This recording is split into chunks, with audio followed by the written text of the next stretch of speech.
Niat yang benar karena Allah, bukan sekedar menghasilkan produk pengetahuan yang bermaslahat, namun juga menghadirkan percepatan ilmu yang dahsyat. Nah, bikin status. Nah, jadi ini poin pertamanya, niatkan karena Allah lillah. Karena itu silahkan cek, demi Allah saya katakan, silahkan cek ulama-ulama terdahulu, ulama-ulama klasik, baik yang bergerak di bidang syariat yang kita kenal, ya, Al-Imam misalnya Abu Hanifah, Al-Imam Malik, Imam Syafi'i, ya, Imam Ahmad bin Hanbal rahimahumullahu jami'an.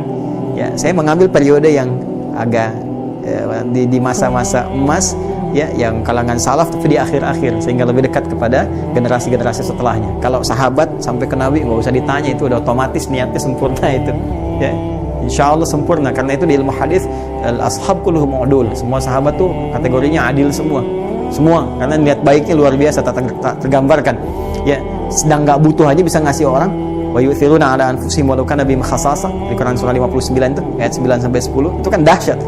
Tapi generasi setelah ini yang mau saya sampaikan, dengan niat yang sangat luar biasa, baik di ilmu syariat ataupun di ilmu umum yang punya produk-produk yang abadi sampai dengan kini, ya, Ibnu Sina, Al-Kindi, Al-Farabi, Al-Khawarizmi, ya, Al-Battani, Jabir bin Hayyan, dan seterusnya. Produknya bahkan sampai kini memberikan maslahat bagi kehidupan manusia di muka bumi. Apa yang mereka lakukan sejak awal ini, membangun semua persepsi ilmunya didasari dengan niat yang tertancap kuat, mengakar di jiwa mereka, menjulang ke langit, yang mereka niatkan hanya untuk Allah saja, untuk ibadah. Ini keperluannya. Jangan takut ya, kalau niat kita sudah ibadah, dunia pasti ikut. Tidak sebaliknya. Karena itu kata Ibnu Qayyim al-Jauziyah, menghadapi dunia itu jangan diikuti. Kalau dunia itu dikejar seperti bayangan, nggak akan pernah kita dapati, nggak akan pernah kita lampaui. Ya, besok kalau nggak percaya, kejar bayangan tuh, balapan lari sama bayangan. Anda capek sendiri, ya. Maka bagaimana caranya? Berbalik, tinggalkan, maka bayangan akan mengikuti. Pun demikian, ketika kita niatkan semua apa yang kita kerjakan dari pengetahuan, sejak mulai di bangku sekolah, niatkan lillah, niatkan untuk berkhidmat dalam kebaikan. Niat karena Allah itu, satu, punya nilai ibadah, yang kedua punya nilai-nilai kebaikan. Nanti Allah akan bimbing ilmu kita menjadi maslahat, jadi manfaat. Ya, itu bedanya, ada berkahnya. Ya, ziyadatul khair, bertambah nilai kebaikannya. Dari mulai tingkat sekolah sampai ke kampus, Anda belajar di kampus manapun, silahkan. Di kampus umum gak ada masalah. Anda belajar fisika, matematika, kimia, biologi, ya, apapun Anda bisa pelajari. Nanti setelah Anda lulus dari itu semua, ketika niat Anda benar, Allah akan berkenan membimbing dengan ilmu itu melahirkan karya-karya yang bermanfaat. Anda seorang arsitek, bikin bangunan-bangunan yang bermanfaat, ya, selain rumah ibadah, bikin kantor yang baik. Nanti insting itu akan dibimbing oleh Allah. Anda nggak akan mungkin menerima proyek-proyek yang buruk, mustahil. Ya, Anda belajar dengan benar, niatnya karena Allah, tiba-tiba Anda bangun tempat-tempat maksiat, itu mustahil. Hati Anda akan berontak. Ya, hati kita akan berontak, mustahil. Ya, ini tuh poinnya. Pun demikian, Anda belajar ilmu hukum, belajar ilmu ekonomi, ya, politik dan sebagainya, itu akan terbawa suasana itu. Ketika benar niatnya, arahnya pasti akan baik. Mustahil orang belajar ilmu hukum, kemudian niatnya benar karena Allah, dia ikuti dan dia iringi dengan ketakwaan kepada Allah. Mustahil akan menyimpang dari kaidah-kaidah kebenaran, itu mustahil. Di ekonomi demikian, apalagi dalam ilmu syariat. Karena hati-hati, penyimpangan bisa terjadi bukan hanya dalam ilmu umum, dalam ilmu syariat pun bisa terjadi. Betapa banyak orang-orang belajar ilmu-ilmu tertentu, bahkan dalam konteks syariat bisa keliru, bisa fatal dan bisa salah. Ya, bahkan para ulama mengidentifikasi sejak dulu ini bisa menyimpang, bahkan dari sisi pembelajaran ilmu agama. Ya, itu bisa dibuktikan. Ya, ini niat. Ini tidak mudah teman-teman sekalian. Ya, bahkan saya juga mohon didoakan ya.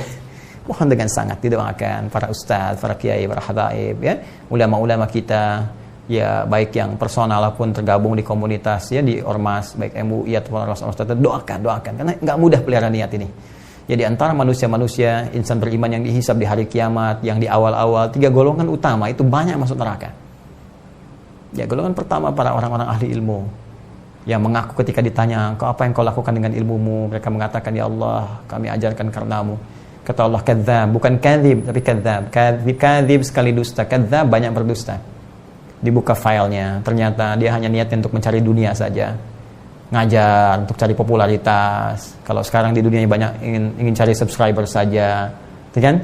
Ingin cari penghasilan dunia. Kalau dulu orang cari amplop macam-macam, sekarang pengennya ya dapat penghasilan dari YouTube, dari apa, dari macam-macam, niatnya sudah ke dunia.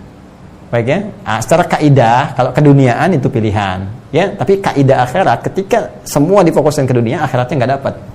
Jadi kalau kita niatkan lillah karena Allah akan bimbing. Dunianya dapat sekaligus dan diarahkan dari dunia itu untuk produk yang bermaslahat lagi. Diarahkan lagi sehingga nilai manfaatnya banyak. Dunianya dapat, nyaman, tapi diarahkan oleh Allah dengan berkualitas. Ya, Anda pun demikian. Ya, jadi jangan diduga mudah. Yang kedua, orang kaya yang dengan kekayaannya itu sering terlihat dermawan, sering bagi. Ditanya, apa yang kamu kerjakan dengan harta yang kau bagikan itu? Mereka berkata, lillah, karenamu ya Allah. Kata Allah, bohong, kadzab kamu. Buka filenya, ternyata niatnya untuk riya. Ya, pengen diketahui orang, pengen catat dan sebagai orang dermawan. Ya, demikian. Yang ketiga, orang-orang yang tampil berani, membela, tampil seakan-akan orang hebat, ahli kebenaran. Ditanya, kenapa engkau kerjakan, untuk apa? Dia katakan, lillah, untukmu ya Allah. Kata Allah, kadzab, bohong. Ya, engkau hanya ingin dikenal sebagai orang pahlawan, sebagai orang hebat, sebagai orang begini. Enggak ada kamu kepentingan akhiratnya. Akhirnya, apa yang dikerjakan di dunia itu tidak punya nilai akhirat. Ketika kosong akhirat, gak mungkin masuk surga. Berat. Apalagi timbangan dosanya tak terukur. Maka mesti dicuci di tempat yang sangat menakutkan, mengerikan. Ya, yaitu neraka. Dan sering-seringlah baca ayat tentang neraka, supaya kita bisa menghindarinya. Hudzaifah al-Yamani itu sahabat yang sangat luar biasa. Selalu berpikir, ya, terbalik, antitesis dari teman-teman yang lainnya. Jadi kalau orang bertanya surga, beliau tanya paradoks, tanya tentang neraka. Orang tanya tentang nikmat kubur, beliau tanya tentang siksa kubur. Sehingga sahabat-sahabat berkata, ya, kamu ini gimana sih? Kok nanya yang seperti itu? Kata Hudzaifah, kalau orang tanya surga itu biasa.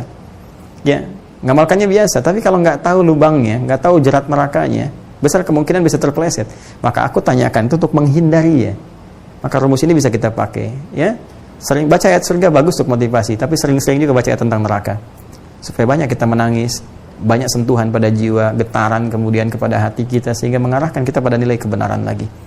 Mesti banyak merenung, terutama di situasi-situasi seperti ini. Ya, boleh jadi Allah berkehendak untuk mengembalikan kita pada fitrah yang benar itu, pada fitrah yang lurus, untuk kembali kepada Allah. Disadarkan, kamu ini sehebat apa sih, kuat apa sih? Makhluk kecil aja nggak bisa kamu tangani, terus kamu ingin hebat, merasa lebih hebat daripada Allah, merasa lebih hebat daripada ketentuan-ketentuan Allah. Ya, nilai-nilai kebaikan nggak tampak dalam dirimu. Kalau dengan yang kecil aja kamu belum bisa mengatasi, lantas di mana keangkuhanmu? Kamu masih ingin angkuh? Ya. Nah, hal-hal demikian penting untuk kita rasapi sehingga kita kembali kepada Rabbul Izzah. Saat seseorang berada di titik yang seperti itu, kembali kepada Allah, maka disitulah rahmat akan diturunkan oleh Allah Subhanahu wa taala.